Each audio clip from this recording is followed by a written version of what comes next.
बलि महाराज बोले, आप भले पधारे ब्राह्मण देवता, स्वागत है, नमस्कार है ब्राह्मण देवता। प्रतीत होता है आज जन्म जन्मांतर का मेरा पुण्य का उदय हो गया है। साक्षात यज्ञ देव यज्ञ नारायण भगवान मूर्तिमान होकर मेरे यज्ञ मंडप पर पधारे हुए हैं। मेरे पितर धन्य हो गए हैं। कौन? मेरा पितर धन्य हो गया, मेरा वो ये यज्ञ भी संपूर्ण हो गया महाराज। आप पधारे और आपके आने से मेरा पूरा कर्म संपूर्ण हो गया महाराज। आपकी जय हो ब्राह्मण देवता, जय हो। खूब स्वागत सत्कार, और स्वागत सत्कार करने के बाद चरण पखारने के बाद महाराज उन्होंने कहा, ब्राह्मण देवता आपके हाथों में कमंडल दिखाई दे रहा है, प्रतीत होता है आप कुछ भिक्षा मांगने वाले हैं। इसलिए ब्राह्मण देवता मांगो, जो कुछ मांगना चाहो ब्राह्मण देवता आप मांगो। यद यद वटो वांछसि तत प्रतीच्छ मे त्वामर्तेन विप्रसूतानुतर्कै। कहा क्या? मांगने के लिए आप कमंडल रखें, इसलिए मांगो ब्राह्मण देवता। सब प्रतीकों का मालिक हूं मैं। राजा कहते हैं ऐसा मांगो महाराज कि आपका पेट ही भर जाए। गांव का गांव दूंगा मैं, सोना चांदी अक्षरों से युक्त, धन धान्य से युक्त गांव दे दूंगा मैं आपको। इतना ही नहीं ब्राह्मण देवता, अब अगर आप विवाह करने की अभिलाषा अगर करें तो आपके विवाह के लिए वो ब्राह्मण कुमारी कन्या का भी मैं व्यवस्था कर दूं। इस प्रकार से महाराज बलि जो है पावन भगवान को संबोधित करें। स्वामी सुखदेव जी कहते हैं, राजन बलि महाराज की बात को सुनकर के भगवान बावन उन्होंने कहा, बोले राजन आप जो कुछ कह रहे हैं वो तो आपकी कुल परंपरा के अनुसार, क्योंकि मैं जानता हूं आपके कुल में ऐसा कोई नहीं हुए जो एक बार कह देने के बाद मुकर जाए। आपके कुल के जितने भी राजा हैं आपके आदरणीय हैं, उन सब ने प्रहलाद विरोचन सबका नाम गिना देते हैं। एक बार बोलने के बाद उन्होंने ब्राह्मणों को दान दे दिया। आपके पिताजी विरोचन महाराज को तो एक बार ठगने के लिए, छलने के लिए देवतागण जो है ब्राह्मण का वेश बना लेते हैं और ब्राह्मण का वेश बना करके चले आते हैं। उन्होंने उनसे उनका आयु मांग लिया था, और जब आयु मांग लिया था तो जानते हुए विरोचन जान गए थे ये देवता है, ब्राह्मण के वेश में आए हैं और मुझसे मेरा आयु मांग रहे हैं। दे दिया, जानने के बाद भी दे दिया। ब्राह्मणों का कभी तिरस्कार नहीं किए हैं, ब्राह्मणों को सदा सदा सम्मान किए हैं। इसलिए राजन मैं बहुत प्रसन्न हूँ, मुझको ज्यादा नहीं चाहिए, मैं तो बस एक ब्राह्मण हूं। अब ब्राह्मण को 3 पद भूमि के अलावा कुछ भी नहीं चाहिए। इसलिए राजन मुझको मात्र 3 पद भूमि प्रदान कर दो, मैं इसी से संतुष्ट हो जाऊंगा। इतना कहकर मौन हो जाते हैं। और उधर बलि महाराज जब उनकी बात सुनते हैं सज्जनों, सुन करके अट्टहास मार के हंसते हैं। कहो ब्राह्मण दायाद वाचस्ते विद सम्मता। बोले ब्राह्मण देवता आप बात तो वृद्धों की जैसे करते हैं, सयानों की जैसे करते हैं, और मांगते समय बाल बुद्धि है तो आप बालक ही, तो बाल बुद्धि से मांग रहे हैं। जैसे छोटे से बालक को क्या चाहिए? चॉकलेट चाहिए, मिठाई चाहिए, खिलौना चाहिए, उससे वो खुश हो जाता है। वैसे ही तुम भी मांग रहे हो। नहीं ब्राह्मण देवता, महावचोभियम क्षमाराध लोकानामेकमीश्वरः। लोकाधिपति हूं मैं, सारे लोक का स्वामी हूं मैं। मांगना चाहो तो आप लोक का लोक मांग लो, मैं आपको देने के लिए पीछे नहीं हटूंगा। एक बार जो मेरे सम्मुख पहुंच करके मांग करता हो, भिक्षा रखता हो, भिक्षा मांगने के लिए ललायत हो जाता हो, और वो दोबारा कहीं किसी दूसरे दरवाजे में जाकर के मांगे तो मैं धिक्कार का पात्र हूं। इसलिए ब्राह्मण देवता जो कुछ मांगना है अच्छे से सोच विचार करके मांगो। सज्जनों उस समय महाराज बलि जब सुने ब्राह्मण देवता की बात को अट्टहास करके हंस रहे, बोल रहे हैं मांगो। ब्राह्मण देवता ने कहा, बोले राजन मैं तो एक ही बार मांगता हूं। बोलो वृंदावन बिहारी लाल की जय। तो ध्यान पूर्वक आप लोग कथा का आनंद ले तो ज्यादा बड़ा अच्छा लगेगा। क्या महाराज ने कहा, बावन भगवान ने कहा एक ही बार मांगता हूं, मैं तो संतोषी स्वभाव का ब्राह्मण हूं। इसलिए राजन 3 पद भूमि के अलावा मुझको कुछ भी नहीं चाहिए, मुझे मात्र 3 पद भूमि ही चाहिए। इस प्रकार से बामन भगवान ने बलि महाराज तो बलि महाराज से जब ऐसा बोले तो उस समय सज्जनों शुक्राचार्य महाराज भी बैठे हुए हैं। अब बलि महाराज ने तुमका बोल के देख लिया है, वो जान कोई बात नहीं ब्राह्मण देवता, अगर आपको इतना ही चाहिए तो मैं देने के लिए तैयार हूँ। और जब देने के लिए तैयार हो गए, इधर महाराज तैयारी में है, संकल्प लेने ही वाले हैं। शुक्राचार्य ने कहा, हे राजन क्या करता है, मैं जानता हूँ ये और कोई नहीं है, ये न साक्षात विष्णु है, नारायण है। देवताओं के कार्य को साधने के लिए इस समय बावन बन करके आया है, इसलिए मना कर दे। तुमको जानकारी नहीं है लेकिन मुझको तो जानकारी है, मना कर दे, मना कर दे। सज्जनों उस समय बलि महाराज को शुक्राचार्य गुरुदेव समझा रहे हैं, कहते हैं देखो बुद्धिमान पुरुष को चाहिए अपने धन को 5 भागों में विभक्त कर देना चाहिए। कितने भाग में? 5 भाग में विभक्त कर देना चाहिए। कौन कौन सा भाग है मैं बाद में पूछूंगा आप लोगों से, इसलिए थोड़ा ध्यान पूर्वक आप लोग सुनिएगा। 5 भाग बताया जा रहा है। शुक्राचार्य महाराज कह रहे हैं बुद्धिमान पुरुष को अपने धन को 5 भाग में विभक्त करना चाहिए, और वो 5 भाग अभी सुनते रहो, बाद में आपको बताना पड़ेगा, मैं आपको पूछूंगा। पहला भाग है कुछ धर्म के लिए भाग निकाल देना चाहिए, और कुछ यश के लिए भाग निकाल देना चाहिए, कुछ धन की अभिवृद्धि के लिए, धन बढ़े उसके लिए निकाल देना चाहिए, और कुछ भोग के लिए, भोग खाए पेट तो लगीचे बिना खाए कौन रह सकता है, और 5वां भाग जो है अपने स्वजन संबंधी के लिए, अपने पुत्र पौत्र आदि के लिए निकाल देना चाहिए। ऐसा 5 भागों में वर्णन कर रहे हैं। और सबको अगर तू दे देगा तो तुम्हारे परिवार के लोग खाएंगे क्या? तू रहेगा कहाँ? महाराज शुक्राचार्य कहते हैं तू कहाँ रहेगा? इसलिए राजन मना कर दे, मना कर दे।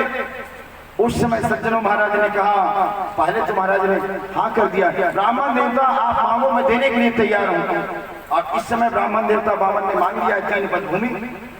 बामन भगवान ने जो कुछ मांगा है, संकल्प ले रखा है, वो तो जल बस लेकर के हाथों में देना बाकी है, लेकिन महाराज ने संकल्प ले ही लिया है।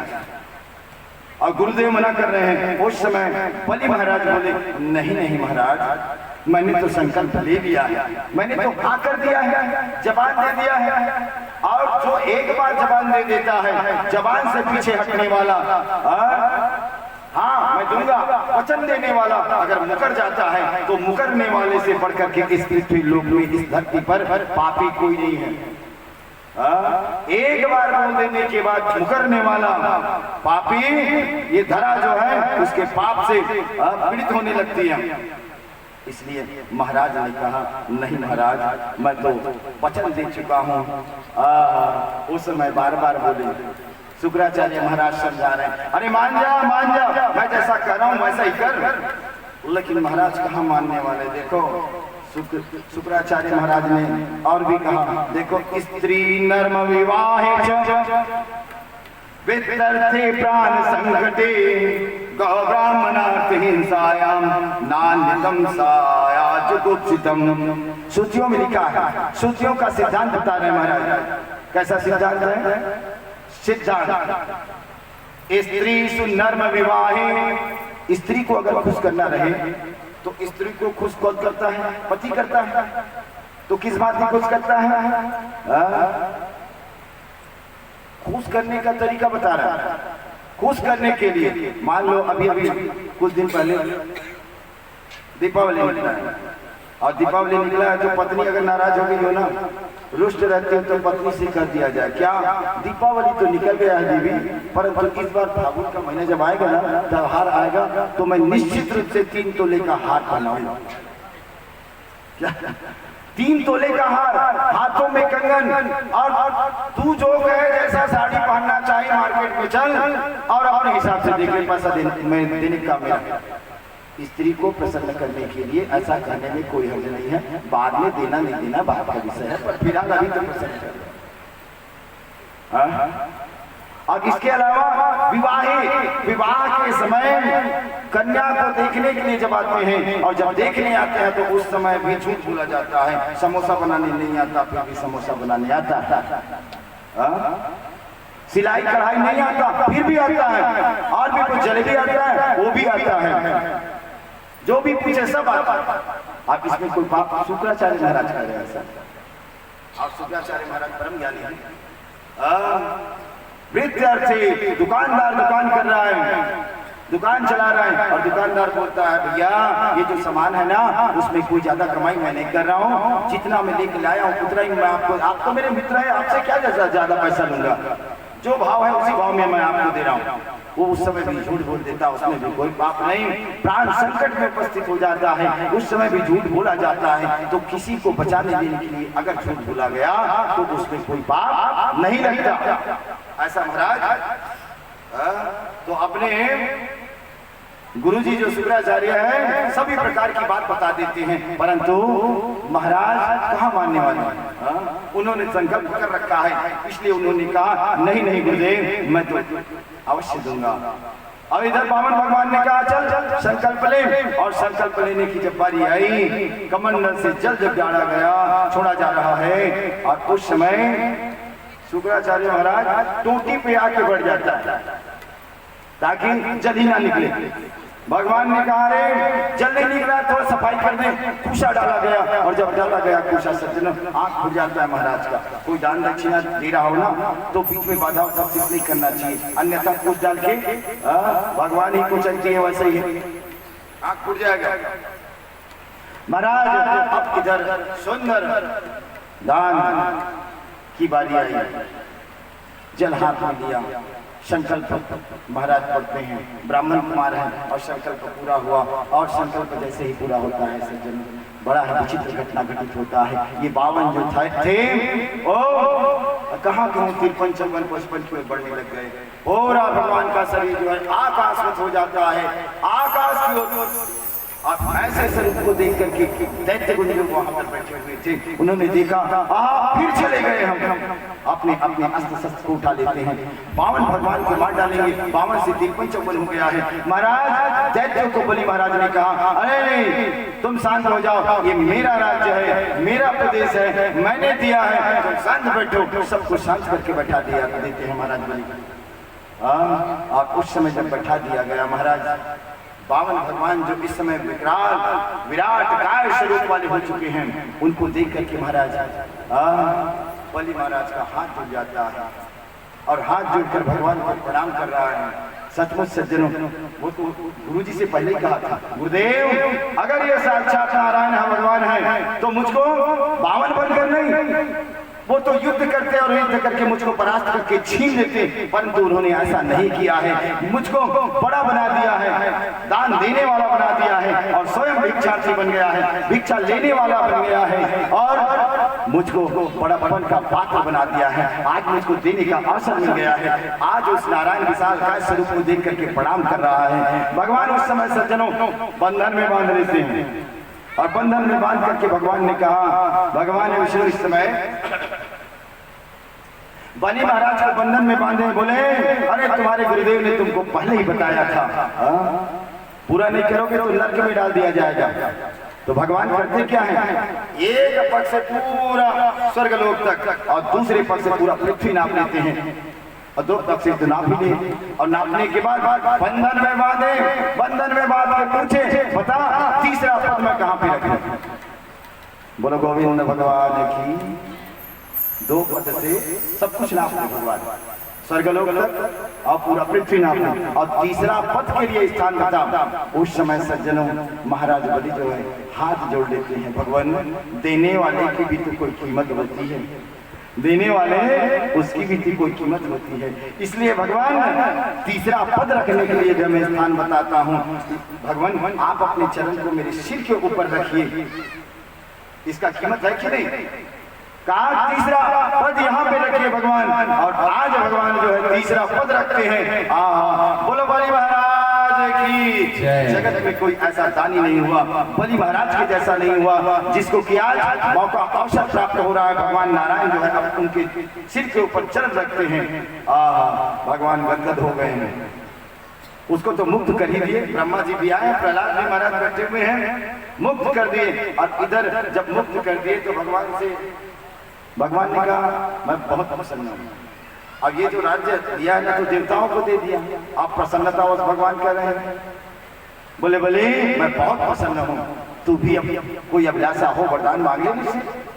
तो उस समय वरदान मांगने की बारी आई, और वरदान मांगने की जब बारी आई तो सज्जनों मौका मिल गया है, क्योंकि भगवान ने उसको आज्ञा दिया है ये राज्य तो देवताओं का हो गया, और तू अब इस राज्य का स्वामी नहीं है, मालिक नहीं है, अब तो तुमको सुतल लोक जाना होगा।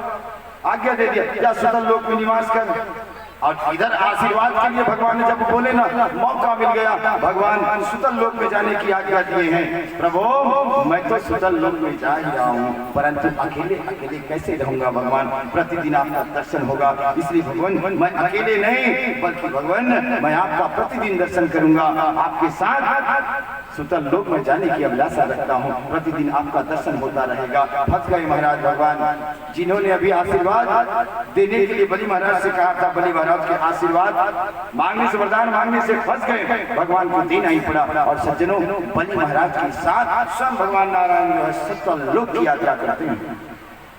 कहा? सुतल लोक। इधर देवताओं का राज्य, उधर सुतल लोक में महाराज बलि महाराज का राज्य, जहाँ पर जाकर के महाराज भगवान परम पिता को रहना पड़ता है। वो तो चले गए, और इधर देवताओं का भी कार्य बन गया, महाराज बलि का भी कार्य बन गया। भगवान नारायण का प्रतिदिन दर्शन कर रहा है, परंतु माता भगवती लक्ष्मी उनका नहीं बना। भगवान बहुत दिन हो गया अभी तक के वापस नहीं लौटे। कहाँ रहते हैं वो? सुतल लोक। स्वर्ग से वैकुंठ से आए हैं, लक्ष्मी जी अकेली याद कर रही है मेरे स्वामी कब आएंगे। नारद जी पहुंच जाएंगे, और जब नारद जी पहुंच जाए सज्जनों तो उस समय माता भगवती लक्ष्मी पूछे, कहा नारद बलि महाराज को थकने गए थे, अभी तक के आए नहीं है, इसलिए बता बेटा वो कब आएंगे। और उस समय नारद भगवान बोले मैया वो आएंगे नहीं, अपने मन से आने वाले नहीं है, इसलिए माता आपको ही चल के जाना होगा। नारद भगवान वही प्रकार बताए, श्रावण महीना पूर्णिमा जब आए ना माता, उसी समय जाना और जाके ले आना। और लक्ष्मी जी जो है पूर्णिमा तिथि को सज्जनों कहा सुतल लोक पहुंच जाए, और जब सुतल लोक पहुंचे, सुतल लोक जब पहुंचे तो धागा लेके गई है, भैया भैया भैया लक्ष्मी जी पुकार रही, ओ भैया कहाँ भैया। और दरबार में कौन बैठे? बलि महाराज बैठे हैं, और भैया भैया पूछते हुए दरबार में पहुंच जाती हैं। और दरबार में जब पहुंचती हैं, बहन को देखकर वो भैया चिल्ला रही है, भैया भैया। कहो कौन हो? भैया मैं आपकी बहन हूँ, आपकी कलाई में मैं धागा बांधना चाहती हूँ। अगर ऐसी बात है तो ले बहन धागा बांध ले।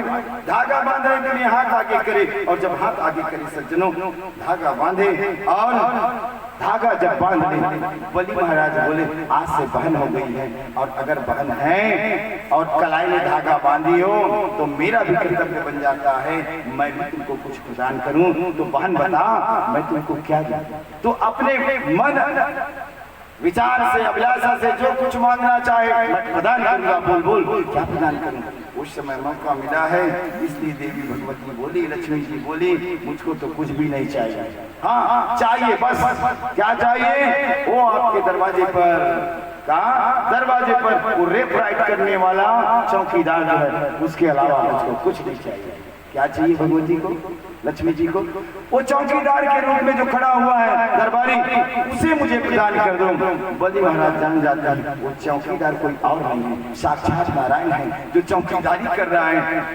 विंध्यावली देखो कौन आई है। उच्च आसन पर माता भगवती लक्ष्मी को बिठाया जाए और पूजा सत्कार किया जाए। आज भगवान नारायण जो है माता लक्ष्मी के साथ वापस अपने लोक को अनेकानेक कथा है सज्जनों, कहाँ तक के बताऊं। भगवान मत्स्य के रूप में अवतार लेते हैं। इस रूप में मत्स्य के रूप में साधुदेव महाराज राजा जिनके कमंड मंदाकिनी नदी में स्नान कर रहे थे, और जब मंदाकिनी नदी में स्नान कर रहे थे महाराज राजर्षि सत्यव्रत भी कहा जाती, कहा कहते हैं, उसको शाद देव भी कहते हैं। तो महाराज राजर्षि स्नान मंदाकिनी नदी में कर रहे हैं, मछली जो है हाथों में आ जाता है और वो मछली जब हाथ में आया छोड़ने लगे, मछली ने कहा भगवान ये क्या करे राजन, मुझको यहाँ के जो जीव जंतु हैं खा जाएंगे। कमंडल में रखा और कमंडल में रख के राजमहल, और राजमहल में जब आए तो उसको ये जो कमंडल है भर गया है। वो मछली कहने लगा ये शरीर तो मेरा बड़ा भारी है, मुझको कहीं और स्थान प्रदान करो। तो कमंडल से कोटने में डाला गया, कोटना भी क्षण मात्र में भर जाता है। ले जाकर के तालाब में डाला गया, तालाब भी भर जाता है। और तालाब भी जब भर गया फिर बोला ये भी छोटा पड़ रहा है, और अब उसको उठाकर ले जाया जा रहा है समुद्र में छोड़ने के लिए। और पहुंच जाए समुद्र में छोड़ने की बारी आई तो उस समय भी वो मत्स्य रूप भगवान जो मछली के रूप में आए हुए हैं, उन्होंने कहा क्या कर रहे हो, मैं तो मारा जाऊंगा, बड़े बड़े मगरमच्छ रहा करते हैं, मुझको खा जाएंगे, इसलिए छोड़ दो, मुझको मुक्त मत करो, इसमें रक्षा करो, रक्षा करो।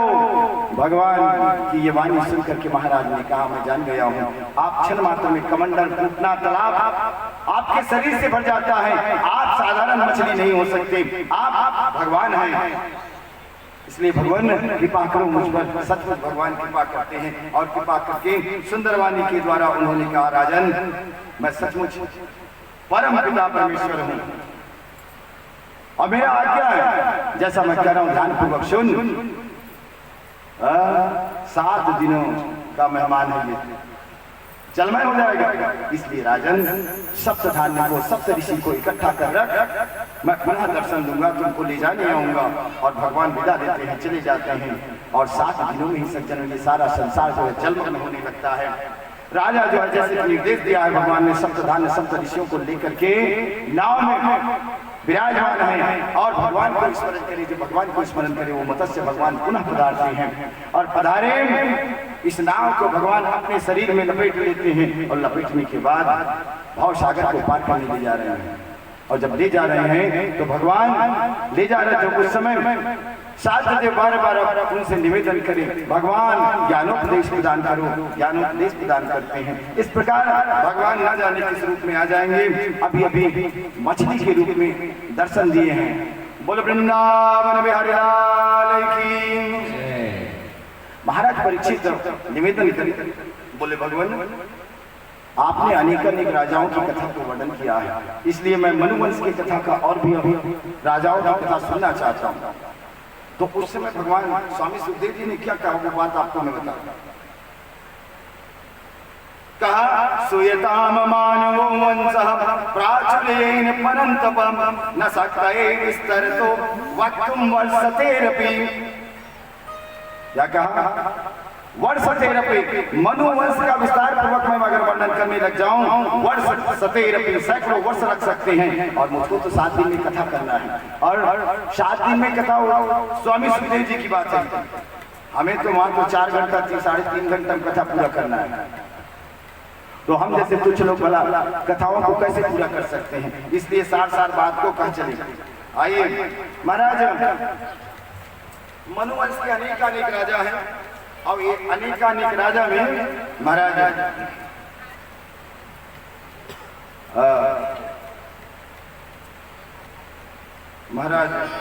आइए भगवान के शिव चरणों में हम और आप थोड़ा गुनगुनाते भी चले, तभी आनंद आए, क्योंकि बिना गुनगुनाए आनंद भी तो नहीं आता। और भगवान ऐसे भी आने वाले हैं। मन बस गयो नंद किशोर, मन बस गयो नंद किशोर, मुझे अब जाना नहीं बसा लो वृंदावन में, बसा लो वृंदावन में। मन बस गयो नंद किशोर, मन बस गयो नंद किशोर, मुझे अब जाना नहीं कहीं, बसा लो वृंदावन में, बसा लो वृंदावन में। मन बस गयो नंद किशोर, जाना नहीं क्यों, बसा लो वृंदावन में, बसा लो वृंदावन में, बसा लो वृंदावन में, बसा लो वृंदावन में, बसा लो